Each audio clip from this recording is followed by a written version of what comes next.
Bonjour à toutes et à tous.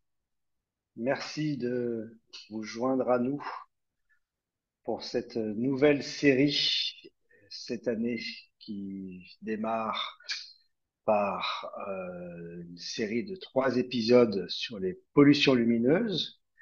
Nous avions terminé l'an dernier plusieurs séries de webinaires dans le cadre de ICO-Solutions animées par le Conservatoire du Littoral. L'année dernière, nous avions eu une série sur la restauration écologique des mangroves, la gestion des chats sur les îles, la gestion du carbone bleu et les tortues, la gestion des nidifications des tortues face à l'érosion des côtes. Vous pouvez retrouver tous ces épisodes sur la chaîne YouTube de la délégation européenne internationale ou sur la chaîne ICO Solutions, sur le site web ICO Solutions. Donc, n'hésitez pas à revenir voir ces webinaires qui ont été diffusés l'an dernier. À la fin de ces épisodes, l'an dernier, nous avions fait parvenir une série de questions aux participants et aux intervenants pour savoir quelles étaient les thématiques qui pourraient les intéresser cette année. Et dans les thématiques qui sont ressorties en tête, il y a eu la pollution lumineuse et les observatoires du littoral. Donc, 2 séries que nous allons réaliser cette année. Et donc, nous commençons par cette nouvelle série sur donc la pollution lumineuse sur les îles, les côtes et les océans, pardon. Et nous allons voir aujourd'hui d'excellentes intervenantes qui vont partager leur expérience dans l'ouverture de ce nouveau cycle.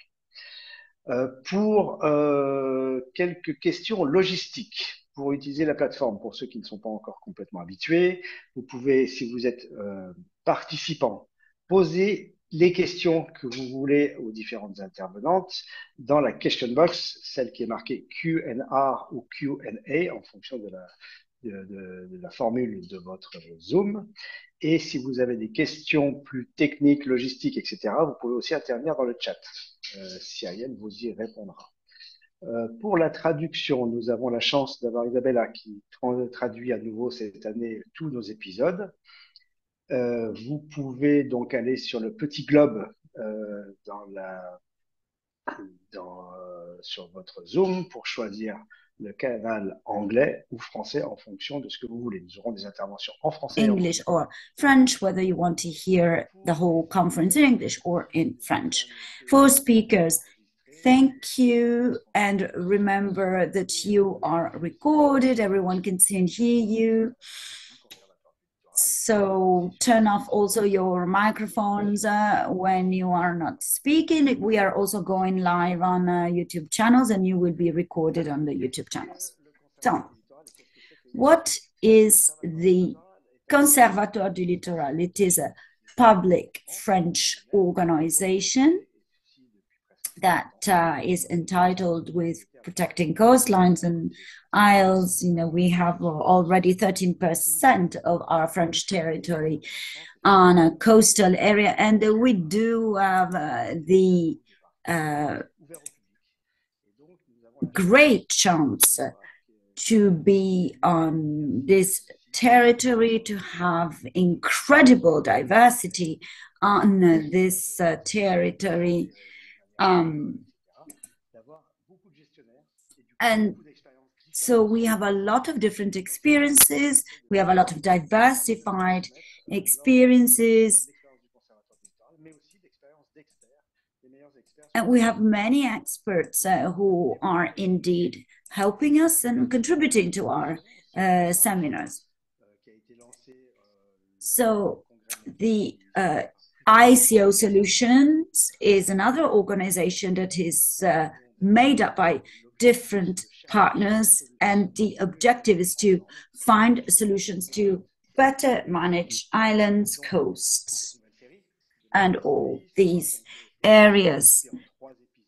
So we are going to have 3 episodes. Today is the first of 3 episodes. It's going to be quite a general episode, definition and issues. The second episode is going to be, in fact, next Tuesday, May 24th. First, and we're going to talk about the diagnosis of light pollution and its impacts on biodiversity. And then on Thursday, we are going to talk about the recommendations and solutions to limit light pollution.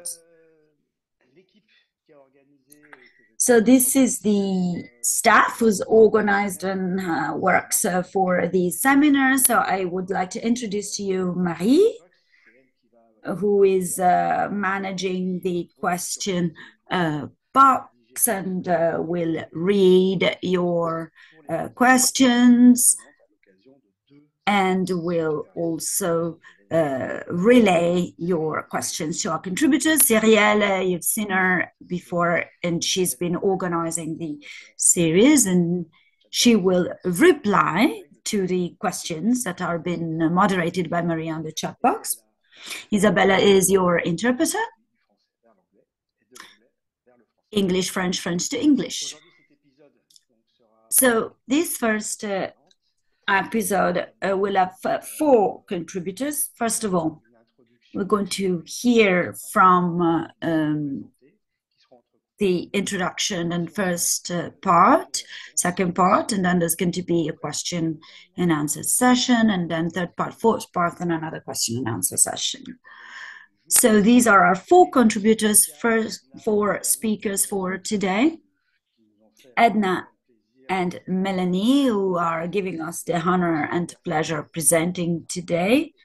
And then Kelly and Katia, we have a fantastic diversity of experiences in territories, Australia, Bretagne, Madeira, and the Caribbean. So now I will give the floor straight away to Katia. Good afternoon, Katia. Could you please quickly introduce yourself to our audience? Thank you. Hi, everyone. Thank you. I'm Katia, and I'm a biologist. I'm the head of Madeira Department of the Portuguese Society for the Study of Birds. I live in Madeira Island, a very special place for birds and other biodiversity.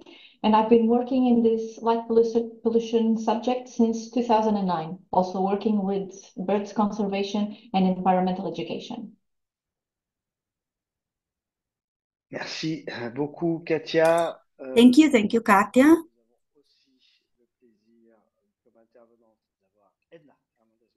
And today we have Edna as well. Edna, can you please introduce yourself?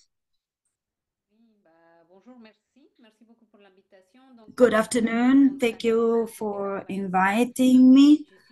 I'm an urbanist. I work for the University of Bretagne Occidentale, and I work about light pollution, and I will explain to you what I do later. Thank you. Thank you, Edna. Now, we're going to have Dr. Melanie Erdeman. Can you introduce yourself, please? Yes. Good afternoon. I'm Melanie. I am a doctor in ecology and ecological engineering. I'm a specialist also in mangroves and wetlands. I work from Martinique, and I am part of an organization of experts of oceans, and I also teach in the university, and I work on managing anthropic impact, and I also take public collectivities through the process of understanding biodiversity and managing territories. Thank you, Melanie. So to start with, we have the honor to welcome Dr. Kelly Pendley from Perth in Australia. Kelly, would you introduce yourself to our audience? Thank you. Yes, my name's Kelly Pendley. I'm coming to you from Perth, Western Australia. I'm the director and owner of an environmental consultancy here in Perth called Pendley Environmental Original. The business, we've been operating for 27 years, and our focus has been completely on sea turtle biology and also methods for monitoring and modelling artificial light. And the special focus we've had is on how to do that from a biological point of view, because it's very different to a human point of view. So I've spent 35 years doing this, and I am still trying to figure it out. So I'm assuming I will continue with my presentation. Is that right, Fabrice? Yes. All right. So tonight I want to introduce you to probably the most important aspect of artificial light pollution from a biological perspective that I can think of. Given I've only got 7 minutes and I've been doing this for 35 years, I'm going to focus. So to start, I think really we need to define what light pollution is and what is pollution. And pollution is, by definition, the presence or the introduction into the environment of a substance that is harmful or has poisonous effects. And we normally don't think about light as having poisonous effects, but too much light at the wrong time can have negative impacts.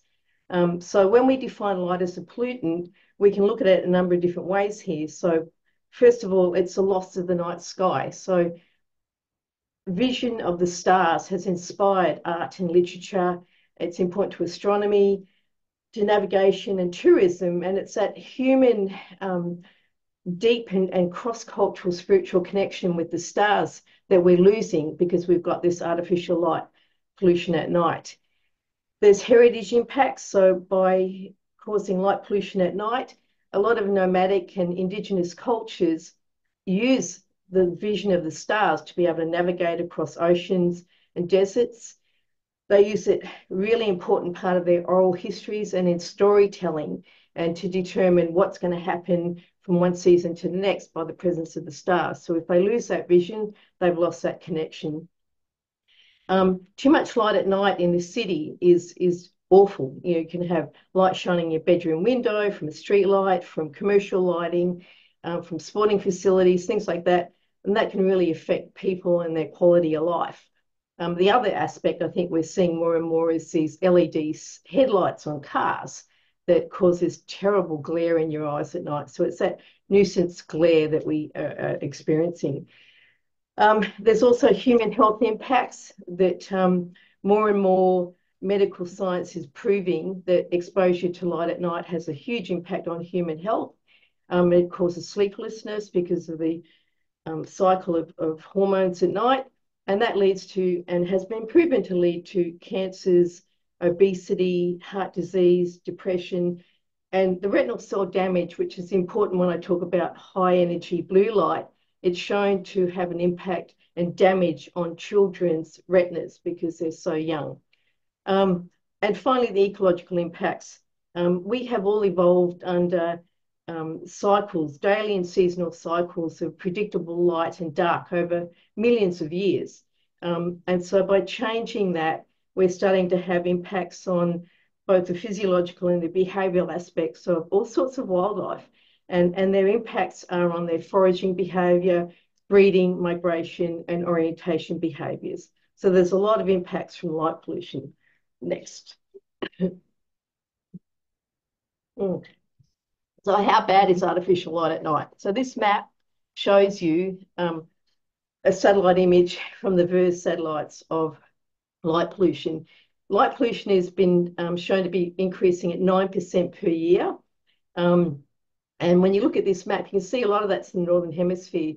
So the places where we're seeing this increase is primarily in these southern continents, South America, Africa, and Australia. In these unpopulated areas, it's starting to get more and more people. But the other increase we're seeing is coming from the changeover from legacy lighting, from old-fashioned lights to LEDs.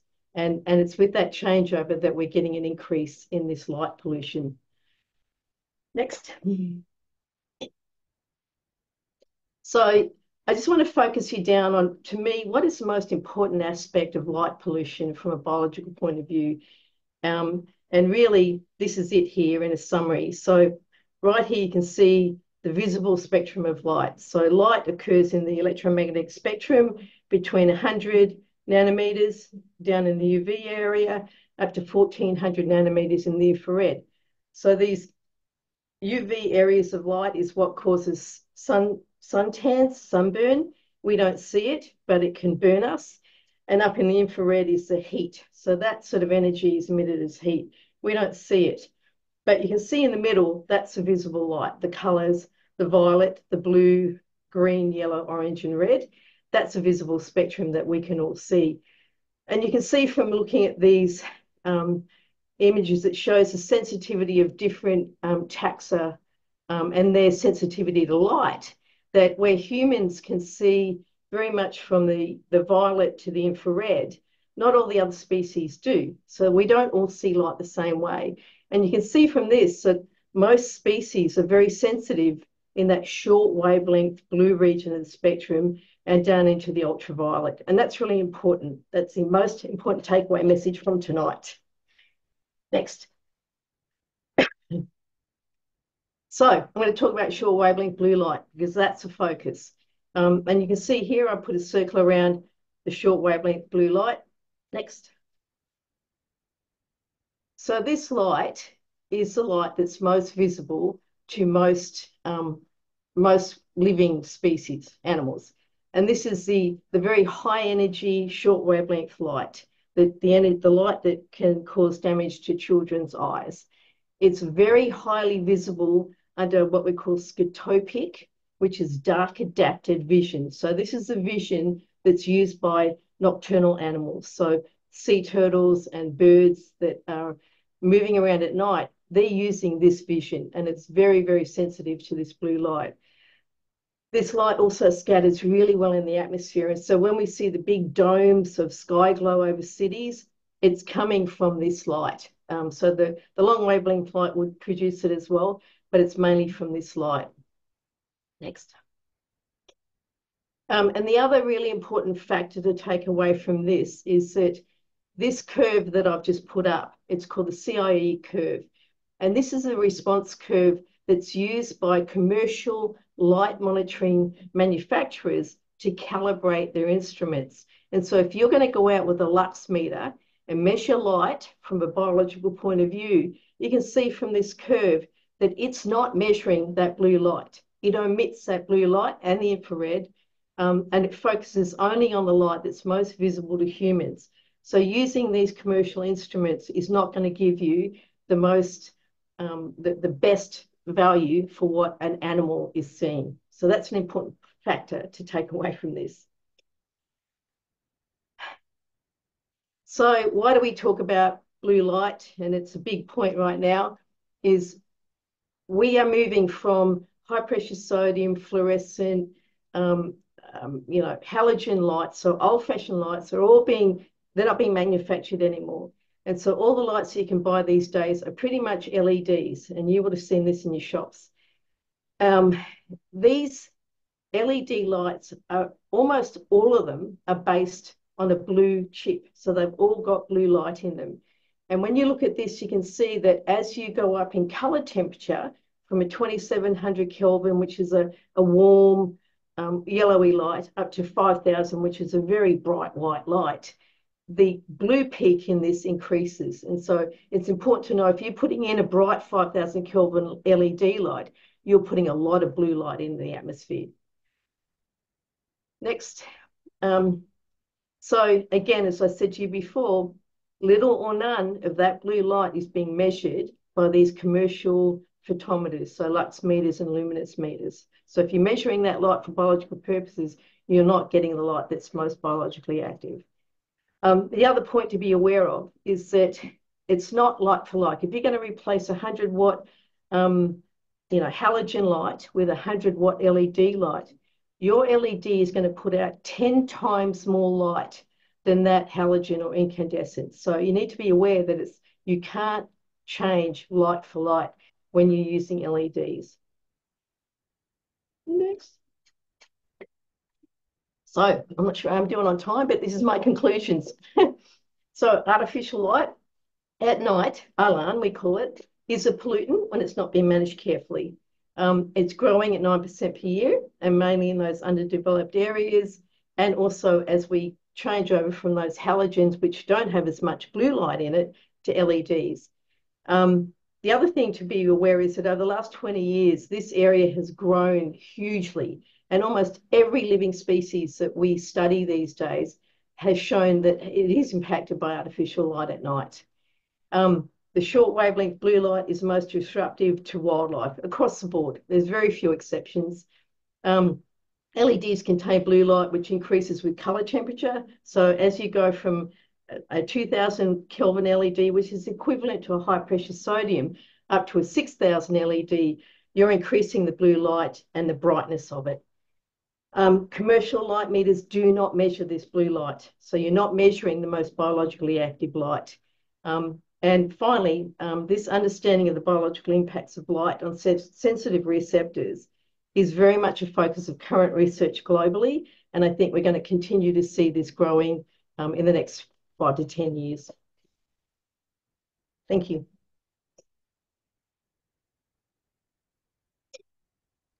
Sharp, perfect, perfectly on time. Merci beaucoup, Dr. Pindelet. Perfectly on time. Thank you so much,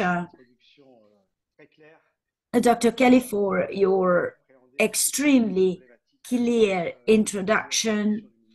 And you have explained really well what are all the problems connected to light pollution. And please don't forget, if you have any questions, you can write them in the chat box. Q&A.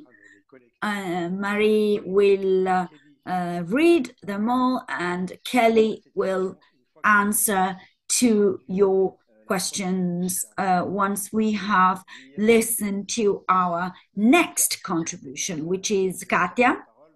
I will give the floor now to Katia, and I will come back after Katia's contribution. So now the floor is yours for your talk. Thank you, Fabrice, and thank you for the opportunity to share our work that we are developing here in Indonesia. Next slide, please. Okay, as Kelly already presented, light pollution is almost everywhere, and it's increasing at a 9% rate every year. And natural habitats are affected not only by the direct light, because we normally think that light pollution is only in the cities and it's not affecting nature reserves, but the reflected light and the sky glow is capable of traveling great distance from their origin.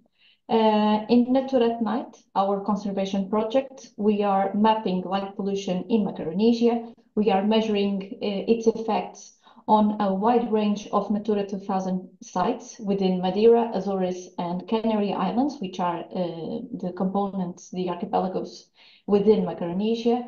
And in all 3 archipelagos, the large cities are located on the coast, and they are sharing the space with passage corridors with the species that breed inside the island and are being very affected by the impacts of light pollution. With this project, we are hoping to decrease light pollution in 150,000 hectares of protected areas and in a wide range of species. Next. So, light pollution, unfortunately, has a direct impact on biodiversity. And within this project, we are working with 3 main groups: seabirds, bats, and insects. And as you know, seabirds are highly endangered. They are one of the most threatened animal group in the world, with almost half of the species in decline. In Macaronesia, we have 10 breeding species. 3 of them are endemic, which means that they only breed in those 3 archipelagos. They breed inland in very light polluted areas. And seabirds are affected by the light pollution because they have nocturnal land habits when they are breeding in the colonies. Their eyes are adapted to night vision. They also use the star orientation for navigation, so they are highly sensitive to light. Mainly juveniles, when they are leaving the nests in their first flight, they are attracted by the lights in the cities. They get confused, they ground, and they are hit by cars, by structures that exist inside the cities. These birds, most of the time, they have small injuries, and they can be fully recovered by collecting them and releasing them next to the sea. However, most of the people don't know how to help these birds, and they get lost inside the cities, and they can never find their own way to the ocean. Our estimation is that every year within Macaronesia, 1,100 birds die every year affected by light pollution. So we are talking about a very endangered group of animals, which is highly affected also by light pollution. Next one, please. Talking about bats. Bats play a very important role on disease and plague control. They also, almost a quarter of bat species are under threat worldwide. They are highly endangered species, and we have 9 species occurring in Macaronesia. Light pollution is affecting their feeding and their reproductive behavior because it affects directly their food source. So insects are attracted to light. Bat species that are not tolerant to light cannot feed on their natural habitat. And also the intense light near the dormitories of these animals create like a continuous day, and bats, they cannot realize what time is it, so they get late for feeding and they can miss the period of greatest insect activity. And as you know, also bats are very important for the disease control, and they are also some pollinators. So light pollution is highly affecting the population of these endangered species. Next. And then talking about the insects, also play an important role on pollination. They are very important for ecosystem services. They are indicators of habitat quality, and they create a balanced, resilient ecosystem because they are the food base for other animals, and they are very important for pollination, as I stated before. In Macaronesia, we have around 170 species that occur only in Macaronesia. They are, I'm just talking about moths because they are the Lepidoptera group, which is the most affected group of insects by light pollution. And light pollution acts by disrupting their nocturnal activity, which is essential for their survival, and causes death by exhaustion and collision because as you probably already saw, little insects flying all over the lamps, and they get attracted to the lights, and sometimes they get burned, they collide, and then also the waste of energy pays a very deadly price on their survival. Next, please. So just to finish, because in the next episodes we will go more in detail. Spey will be participating in the next episodes, speaking a little more about how what methodologies are we are using to measure light pollutions and how we are halting this problem of light pollution with other partners within this conservation project. I would just like to highlight that species evolved with a balance between day and night. And with the excessive light in our cities and the light pollution that is also hitting the nature reserves, all the balance between these species is compromised. And within this project, we are hoping to contribute to protect biodiversity, but also try to increase energy efficiency, also trying to distinguish the difference between light pollution and energy efficiency, because as Kelly stated before, if we just replace sodium lights with LED lights, we are increasing light pollution, we are saving, we are being more energy efficient, but we are creating more light pollution. So it is important to work with the municipalities, with the politicians, in order to change their interpretation and their actions only focus on energy efficiency and also but also decreasing light pollution and protecting the biodiversity. Also, we want to engage citizens in this environmental change. And just before I finish, I would like to invite you to visit our website. We have many information about the work that we are developing, and of course in the next episodes we can go in more detail about the actions that we are developing. Thank you, everyone. Merci beaucoup, Katia. Nous avons Thank you, Katya. Thank you. We already have a lot of questions. So just like you've understood, the main part of your intervention was on the impact of light pollution on the environment. And also challenges in terms of day-night cycles and security. And of course, the economic, financial impact. You have to think, for example, that 41% of the energy consumption in France is public lighting. So it's more or less 40% of the energetic expense of the country. And Samuel in the question box writes that for any new projects to be started in France, many projects were started, but then in 2018 they just stopped. And so many LED lights have been replacing traditional lights since 2007. Just think about the cars. And so there's a lot of questions, there's a lot of comments. Now I'm going to give the floor to Marie, who is going to sum up some other questions and answers that we have received. Yes, there's many questions. So the first one is about the sources of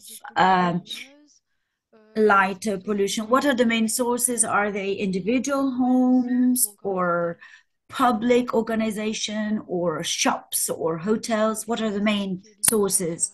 I don't know if Kelly or Katya would like to answer, whoever. So I can speak from Australia because it's going to differ wherever you are, right? So you know, in Western Australia, we have a tiny population jammed in a small part of the state and a vast area. But we have a lot of mining. And so we have a lot of ports, we have a lot of industry sites. And so those are big sources of light, oil and gas platforms, flares, big sources of light here in Western Australia. And we have, you know, in most urban areas, it's going to be street lights. That's by way and far the biggest source of lighting in most urban areas. But it would depend on where you are. So Katia might have a different answer for the places where she lives. Yes, well, in Micronesia, we have both public lighting, which are one of the main sources of light pollution, but also hotels, because we are a very touristic area here in Micronesia, and this is a problem for Canary Islands, Azores, and Madeira.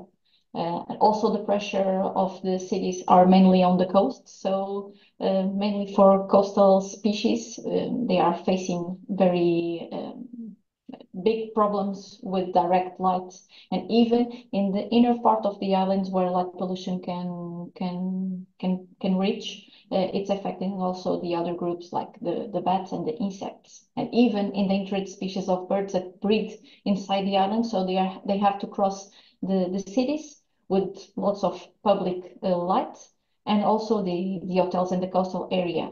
And the citizens, normally, they are not really aware about the impacts of light pollution. So we are trying to implement a kind of award.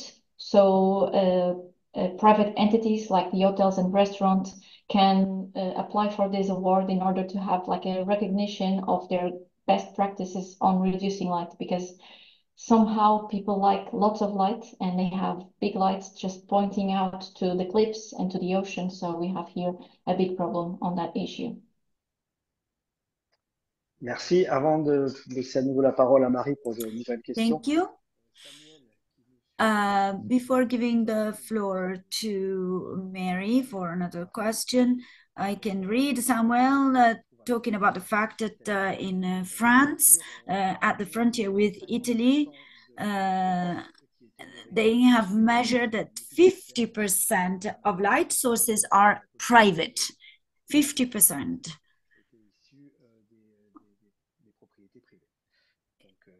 It's coming from private property, in fact.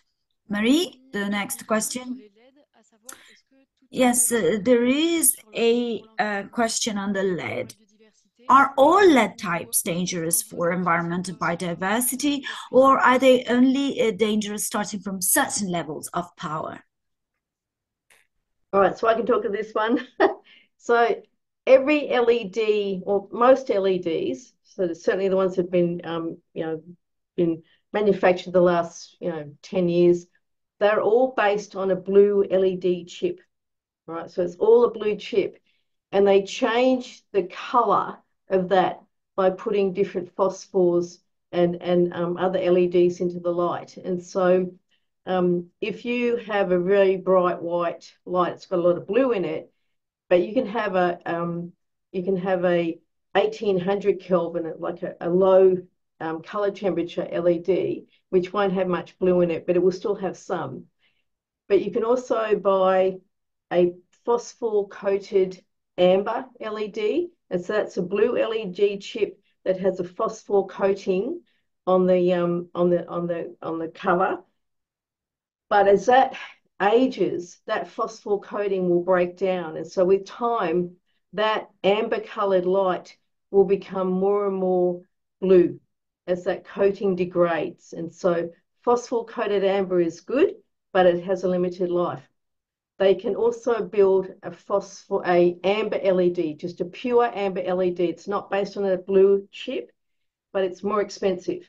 And so most people don't want to buy those because they're more expensive and because they produce an orange light. And while most of us are used to orange lights as the street lights, we've all been used to high pressure sodium. Now that you can put in a bright white LED for street lighting, the engineers love the bright white light. They love it. Suddenly they've got this lovely, lovely bright light that you can illuminate their street with, show off their street, how fancy it is. And so they will always put that in before they'll put in another amber LED light, which is similar to the high pressure sodium. So you can build an orange LED chip or a red one. They can do that, but they cost more money. And so that's why it's difficult to get anyone to use the amber LEDs or even the PC amber LEDs, because they can get much brighter light for the same cost using a regular LED. And like I say, engineers like to illuminate what they've built. So. Merci beaucoup, Kelly. Il y a plusieurs questions, notamment de Julien ou Erika qui nous demandent. Thank you, Kelly. There's more questions from Julien or Erika. They are asking what are the main method for measuring pollution, light pollution.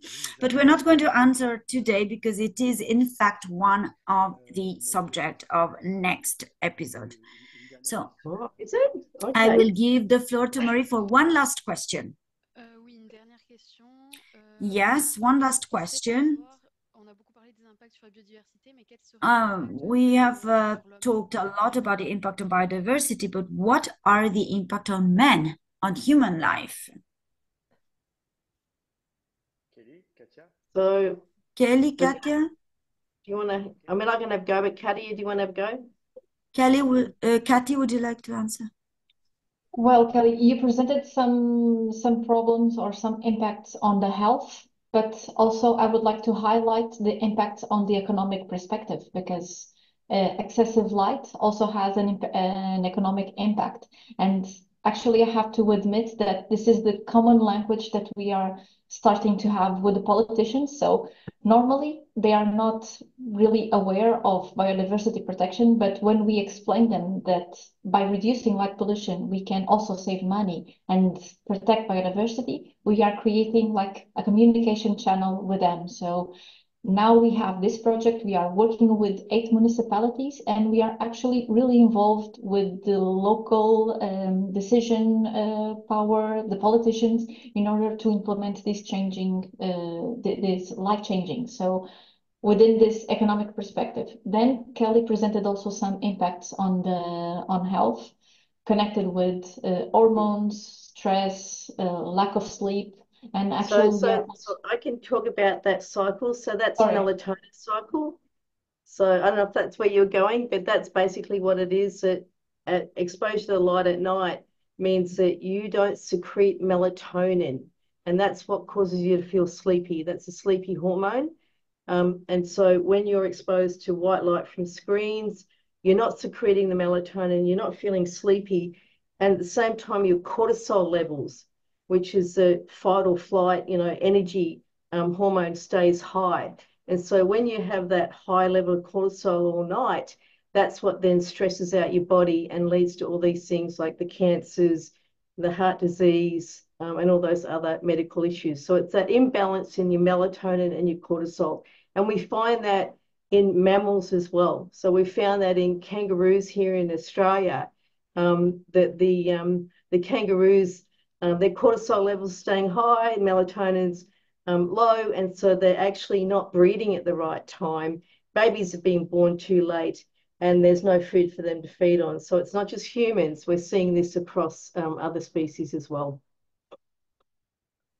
Merci beaucoup. Avant de poser une dernière question, Thank you. Before one last question, I would like to go back on France, where the financial question is often talked about to change common practices. I did say before that 40% of the energy bill of the country is for public lighting, and now over 50% of the lights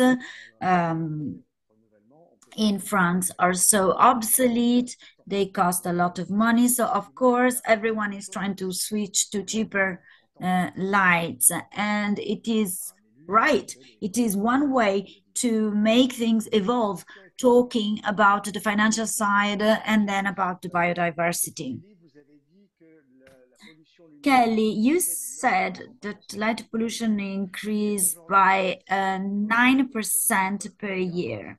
Are there models or methods that allow imagining the perspective for the areas where this light pollution will indeed increase over the next 10 years? So is there a predictive method? Not that I'm aware of. I mean, I'm sure people are working on it, but it's been very much just trying to figure out what that increase is right now. And part of the problem is that they use satellites to do that, and the satellites actually are not sensitive to short wavelength blue light. So anyone using light pollution map or VERS imagery, they need to be aware that that's not actually measuring all of the blue light that we're now getting from LEDs. It goes from sort of the green to the red, but that's how we tend to do it. And a lot of people are using that to sort of predict economic costs, for different countries. But I haven't seen any literature yet that's sort of predicting into the future. I mean, even back in 2015, they were saying it was increasing at 2% per year. And then 4%, and now it's 9%. So every time they start to study this, the number's going up and up, and it's this change over to LEDs that's driving that. Merci beaucoup, Kelly et Katia. Il y a beaucoup de félicitations. Thank you, Kelly and Katia. Participants are very, very happy about your interventions. They were very interesting. You can stay with us if you want to say a couple of words at the end of the webinar. Now we're going to continue to the next speaker, Edna. Edna is going to give us a different look, as she's an architect, and she's going to talk about a project she has been working on. Edna, the floor is yours. Thank you. Thank you. This debate is very rich, this debate on light pollution. I am a researcher at the University of Western Bretagne, and I'm interested in many different fields and mainly a social approach. So I would like to talk about how we got to be interested in nocturnal dynamics and the links with the light and artificial light.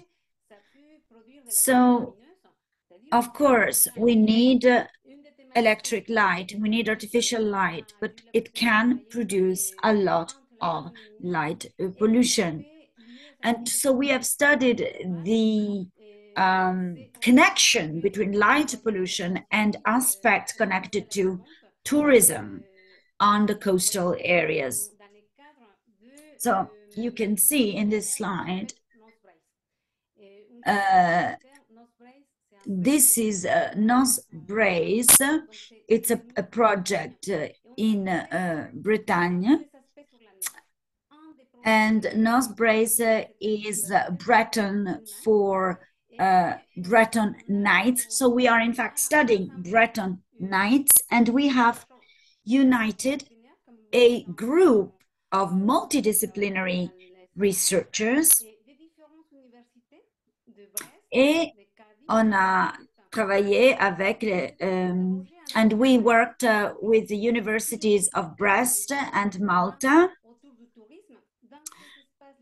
and we have tried to measure and see the impact of tourism on these coastal areas. And we have seen that a lot of people are really not aware of the role of light pollution in conservation of environment and coastal areas. So you can see in this slide that one of the objectives of the project is trying to explore the impact between blue tourism and light pollution. We have then worked with Université de Bretagne, with Cadiz in Spain, and Malta. So we have applied a certain methodology, thanks to which we have drawn a cartography around the occupation of land, services and activities connected to blue tourism, ecological corridors, and light points. We started from satellite images, a simulation of the light halo, and measuring the impact of pollution on the territory. Next slide.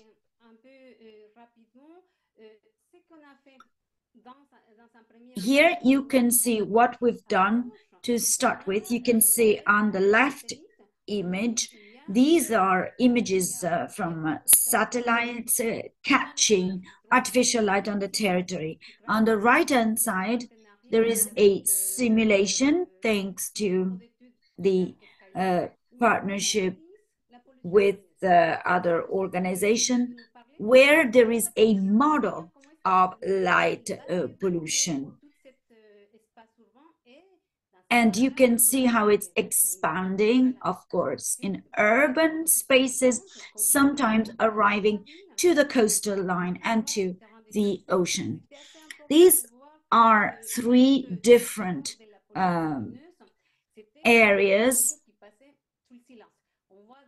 And we have realized through this project that indeed, light pollution is silent. No one knows about it. No one talks about it.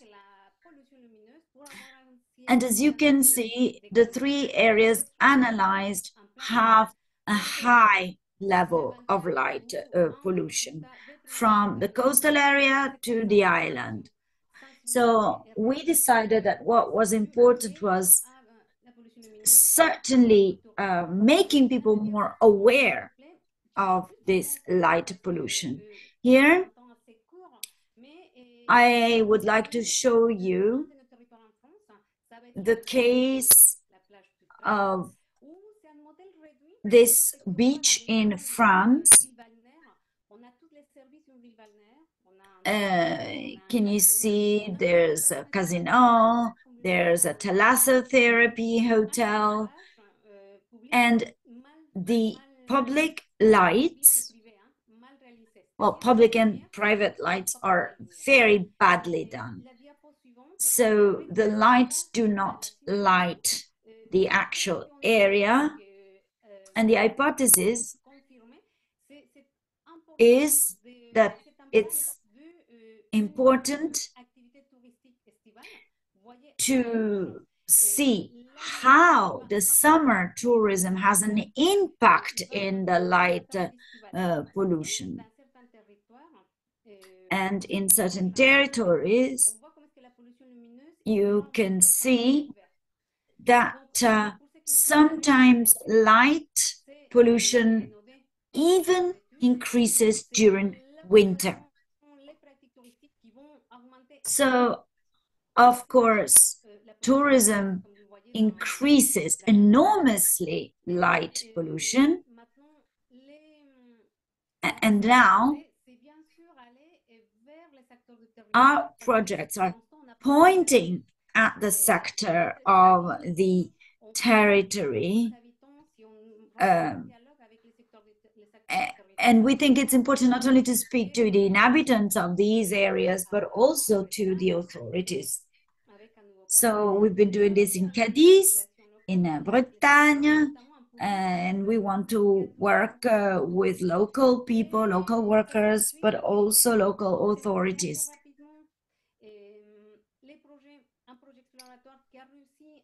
And here you can see a project that highlighted important topics to find light solutions. And this was made to increase awareness on the territory about this topic. So my time is short here, but maybe if you have some questions, I can give you more details on our project. And thank you. And thank you for your talk. We're going to have some questions and answers in our questions and answers session. Please do write your questions in the chat box. And now I'm going to give the floor to Dr. Melanie Hertman for the last presentation of the day. Thank you, Fabrice. I am particularly focused on showing the impacts of light pollution in the Caribbean territories, and then I have some elements of recommendations that have been issued by public authorities. So I'm working in this archipelagos in the Caribbean area, which is like a continuum between the continent of the North and the continent of South America. And there are 35 hotspots for biodiversity. It's an important passage for migratory birds and also for migrations of sea turtles. So there's many different endemic species, bats and insects and aquatic species that are often threatened and vulnerable. Of course, the population occupies most spaces in the coastal area. Of course, tourism has a huge impact, as well as imported maritime traffic linked to import-export, which is important for the life on these islands. On the slide, you can see on the right-hand side, light pollution on the island of Guadeloupe. You can see even in a rural area and in the coastal area, you can see that light pollution is very, very strong. So we can continue. This light pollution has an impact on sea turtles at different levels, because of course the sea turtles go and breed and lay their eggs on the beaches, and beaches have a very high level of light pollution, because sea turtles are laying their eggs during the seasons, and they regulate their orientation by looking at the stars, by looking at the horizon, by looking at the sky. So lights are disrupting the laying of the eggs, disrupting their behavior. The females lose their orientation completely. And also, when the little sea turtles are born, they have no orientation at all. On the right hand side, you can see that the small sea turtle is attracted by the light. So instead of going towards the sea, goes towards the light. And this is a huge problem, because those little ones are exposed to predators, to fatigue, to cars, or even to dehydration. Now, from a more global point of view, in France, there is a public politic called Politique of Tram, which is green and blue in the slide, which aims at preserving the network of ecological continuity, which are indispensable for animal and plant species to ensure their life cycle. So since 2007, this action is part of a wider preservation action and has had an impact on the decisions for land planning, especially to increase preservation of biodiversity. So you can see the green and blue trams that are organized around large natural areas, and the ecological corridors that are a link between these reserves, these natural reserves. On the right-hand side, you can see exactly the same area with the halos of light that create a depression in these natural areas. So the object here is to rebuild these networks to start circulation of life again, of biodiversity again. And also we are working on the specificities of the fragmentation of habitats. So the French Organization for Biodiversity has started a new action called Tram Noir, which is like a black network, which really aims at reducing light pollution. And in the framework of this public policy, there are several recommendations, several actions to be taken. And I'm showing you some examples here. And you can see how the images show how to help the collectivity and the authorities to better light coastal areas.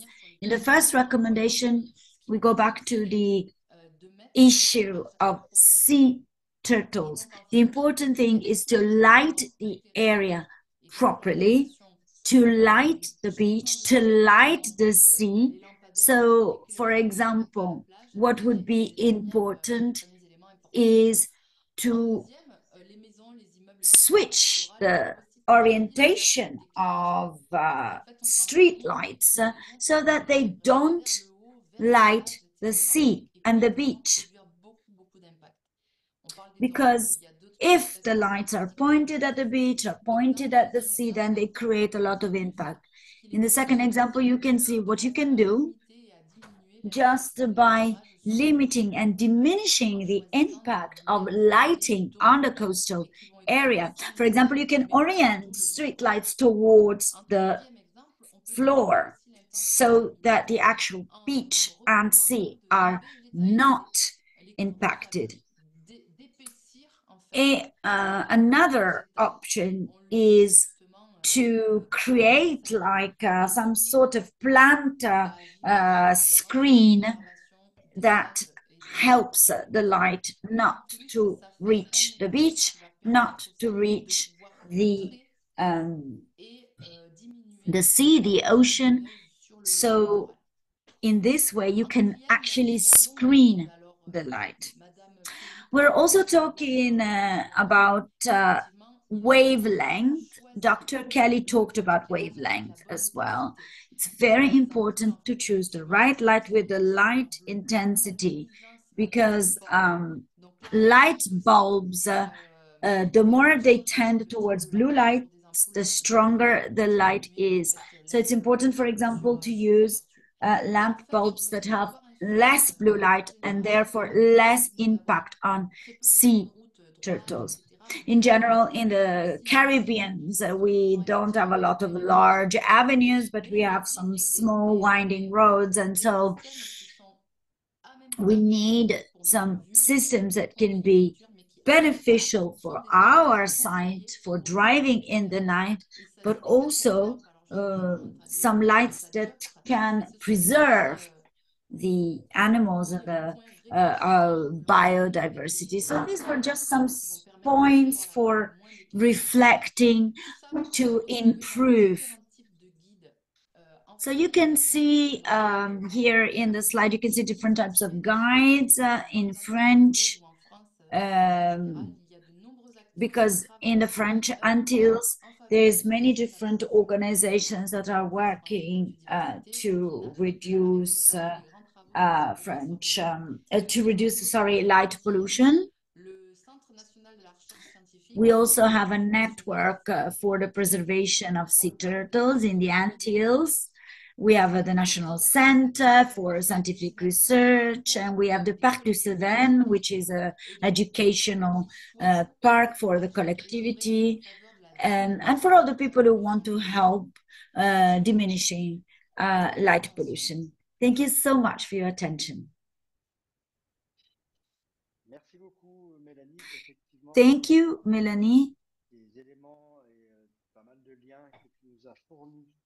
Well, you've given us many different ideas, many different connections. I know the time was short, but we are going to have more details in the following episodes. And you can also watch again today's webinar on the ICO website. So let's take a look at some questions. Samuel is working for CEREMA in Aix-en-Provence. He's giving us more information on the strong urbanization perspectives in coastal areas. Of course, he's speaking about France, and he's talking about the fact that this brings a lot of destruction to natural life and a lot of light pollution. But a question for Edna, because the project you described is mainly coming from data. The question is, how do we transform and translate data into public action? Yes, thank you. Well, certainly we have been studying the territory because we have created a cartography, and so we have seen there is an increase in the summertime, and this way we can create a white book, and we can share this with local actors, and we can communicate and get to communal solutions together with the inhabitants and public authority. And all this must be done with the collaboration of locals, public authorities, and obviously have all the possible information on websites. Pour Samuel qui nous transmet énormément d'informations, nous allons prendre contact avec vous parce qu'effectivement, pour les deux autres épisodes, nous aurons peut-être besoin de vos lumières, jeu de mots sur la pollution lumineuse. Voilà, pour continuer. So, well, there's more and more questions on light pollution. We would like also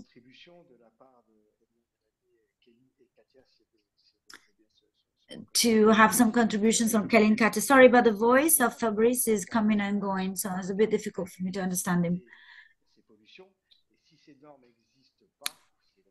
So it would be nice to see if there are regulations in your countries and what are the leader regions of the world on these subjects.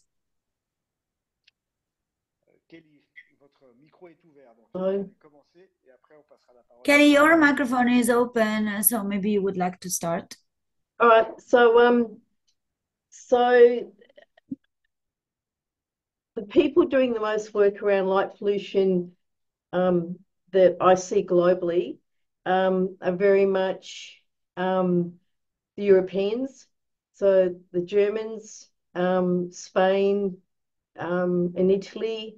So I was on the board of directors of the International Dark Sky Association, so I did a lot of work with global light pollution people. We're also seeing a lot of work done in North America. New Zealand is leading the way with trying to come up with a dark sky country as part of the IDA certification program for reserves. In terms of regulation, we here in Australia produced a set of light pollution guidelines, and I think I'm going to be talking about these in the third seminar series here. But these guidelines are produced by our Commonwealth Government. They are just guidelines. They have no legal authority, no regulatory authority. But because they address listed and protected species like CITES species and things like that, any major development that occurs that could have the potential impact on some of these protected species is always now required to show in their impact assessment how their project will comply with the light pollution guidelines. So every project has to assess their impact from their lighting on seabirds and turtles and mammals and terrestrial species now within a 20-kilometre radius of whatever that development is. And so that is just, in the last 3 years, that's really driven an attention and focus on light pollution in Australia.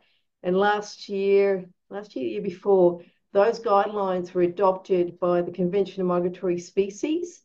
And so all the countries that are signatories to CMS, and I don't know if France is or not, because like America isn't, and a few big countries are not, but every country that's signatory to CMS also has adopted these guidelines. And so that's a sort of a document that you can point to and take to your regulators and say, we are legally obliged to sort of address this through these guidelines. So it's one place that you can get something that you can slam on the desk of your regulator and say, what are you doing about this?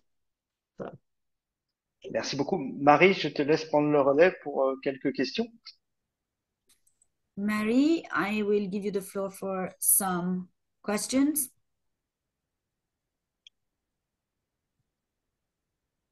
Merci Kelly pour ta réponse. Thank you, Kelly, for your answers. I have many questions about the cultural representation of artificial light. For many privates and collectivities, having more light at night is considered a positive thing. So could we work on this culture other than all the other solutions presented by Melanie?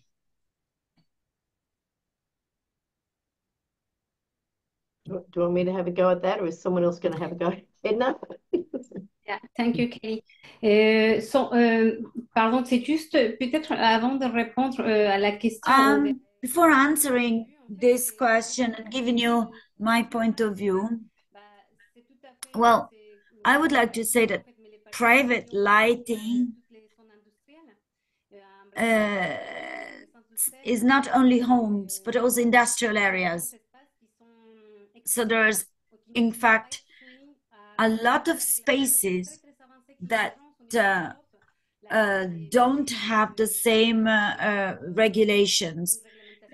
France is certainly a country with a lot of regulations that are not applied in terms of private lighting. It's very difficult to understand where to work, because as I was saying, it's the industries as well. It's not only locals, and most people feel reassured by a lot of light during the night. So that's why we realized that we have to explain people that they can continue their activity even with less light at night. And certain countries like Africa or Mexico have less lighting, and they can still continue doing their activity. In Europe, we are used to a culture that is also the way we have built our cities. So a lot of lighting, a lot of light during the night, and we have to revisit all this. And we are becoming more and more sensitive to the fact that we can coexist with species and protect them from too much light, and we don't need as much light. So I think it's very important to communicate this. But of course, there's a thing about security. People like light for security. Thank you. It is indeed a question that comes back when we talk about light pollution, the ideas of dangers and security connected to the presence or lack of light. So it would be interesting to see if you can prove if there is indeed a link between security and safety and light. I know in France, they have carried out many studies on areas where there's a lot of accidents, even though there is a lot of light. So this is very interesting. It's a very interesting side of the issue. And I think we should really go a bit upside down in our view of safety and security. I don't know if someone can add something a little bit more precise onto this topic of safety and light. Yeah, I can. So there has been research done looking at this, because it's a huge one. It's the one that everyone always brings up, oh, we need more light to be safe. But the studies have basically shown that your crime goes up in areas, is high in areas where there's lots of light, because the criminals need the light to see what they're doing. So it's like, it's not necessarily make it dark and you won't, so it's an important thing. And the same with street lighting. There's no link really between a lack of lighting on a street and accidents. And in fact, street lights were in Australia anyway. The standards require them they're actually meant to be for pedestrians, not for cars, because cars have headlights. So why do they need streetlights? And so, you put streetlights in and then you tend to overdrive, for the conditions. And so there's quite a bit of work being done in this space, but humans are still got this ingrained fear of the dark, and they feel like they need light to feel safe. So it's a tough one to overcome with that just basic human nature. Merci. Philippe, effectivement, demande s'il y a des références sur les risques d'accident et de cambriolage. Philippe is asking if there are some references on accidents and light compared to this topic. There are, but I'll have to dig them out. Is there more questions? Yes, we're going to do a last round, because our time has gone too quickly. Yes, this is a little bit specific.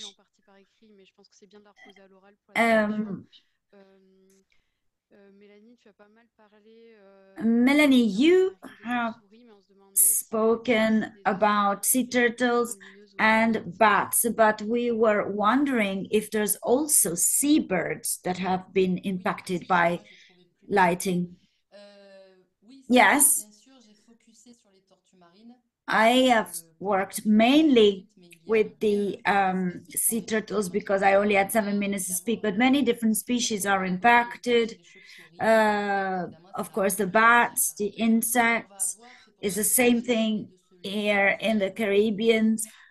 But I talked about this continuum between the northern hemisphere and southern hemisphere, because we are in fact a passage area of migratory birds, and for example, they can't see the stars because of the light, they can't orient themselves, they can't find a direction.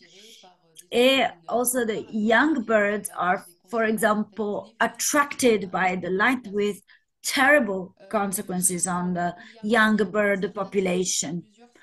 So there's many articles and sources that talk about the impact of light on parasites, for example. And it's very difficult for them to find their nest, to find the right direction. I don't know, maybe I could put the references in the chat lately. And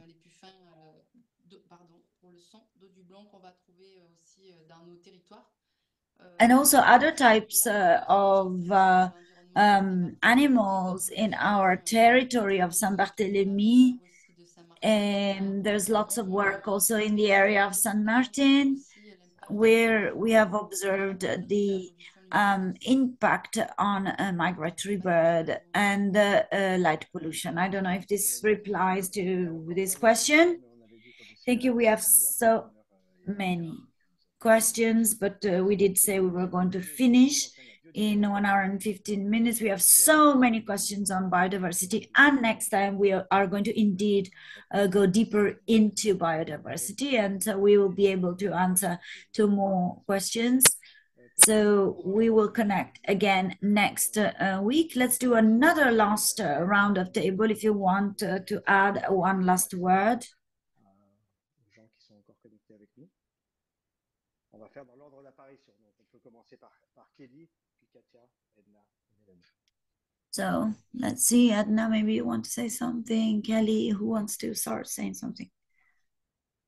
So I just answered that last question. One of the species we have here in Australia that has a huge impact from light pollution are shearwaters.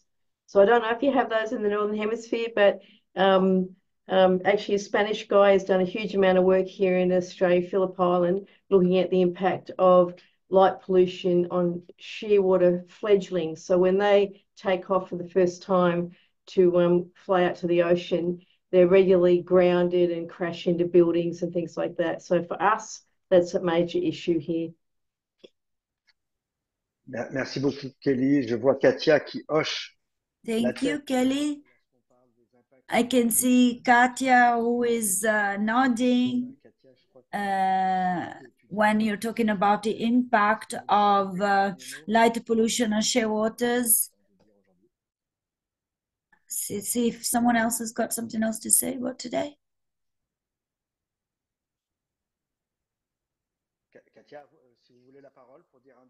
Katya, would you like to say something, or otherwise we're going to... Okay, just to finish, just to confirm what Kelly said. Here in Macaronesia, this is an important hotspot for shearwaters and petrels, and they are actually the main focus of our conservation project, because as I stated before, more than 1,000 birds die every year as an effect of light pollution. So we are really committed to reduce light pollution. And just, I would like to highlight, and I will have the chance to explain in the other episodes, that the local actions are really important. So we have to work with the municipalities, we have to work with the private entities. Sometimes just a light change in a restaurant can make a difference. For example, a new viewpoint here in Madeira Island that it was constructed last year, it was responsible for increased dozens of birds that are being grounded. So it looks like a small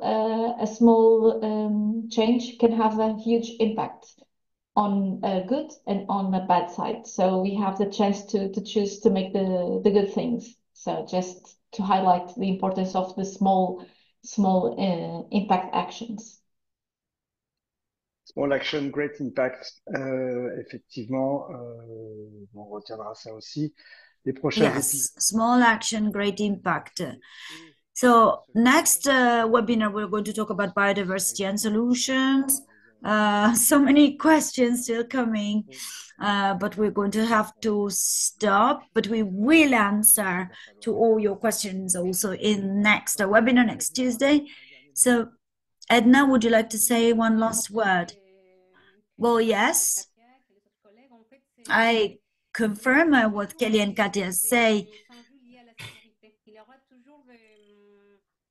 Talking again about this connection with safety, we need to talk a lot more about safety and accidents, and the fact that the responsibility is not entirely on lighting. So we need a productive dialogue on these topics. We need to put round the table all of the experts. And until we do this, we are not going to be able to change the culture, the vision about public lighting. So we need to make smaller steps in the right direction, and also have some changes that can increase dialogue. Otherwise, we are not going to progress. We're not going to go any further, and we're not going to reduce the impact of light on the ecosystems. Thank you, Edna. Well, this is in fact the aim of our webinars, of our meetings, to be around the table, to share the good experiences, to talk about, you know, what actions we can take. You know, last year we had 800 people participate into these webinars, and I'm sure some results came from that. So it's very important. The consequences will be important. Mélanie, you have the last words.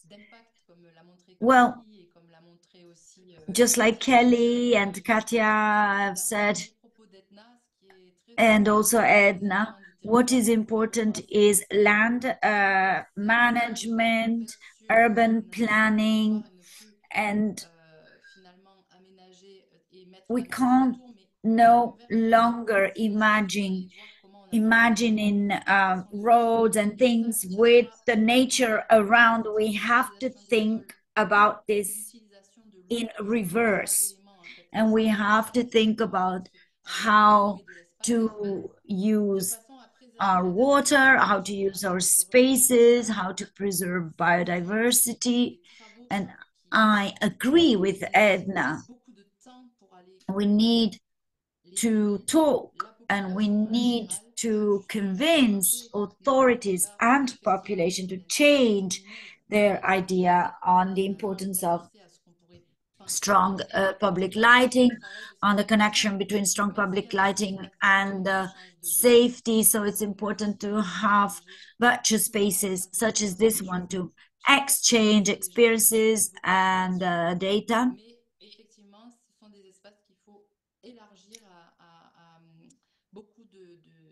And I think that we need to talk to our politicians to make choices that are less impacting on the territory. Thank you so much. Thank you for having participated to our conference today. I know there's so many questions. Hopefully we'll continue answering to your questions, to the audience's questions next webinar. Margot, Fabrice, Aude, Philippe, they've all asked questions. Hopefully we'll be able to answer next time.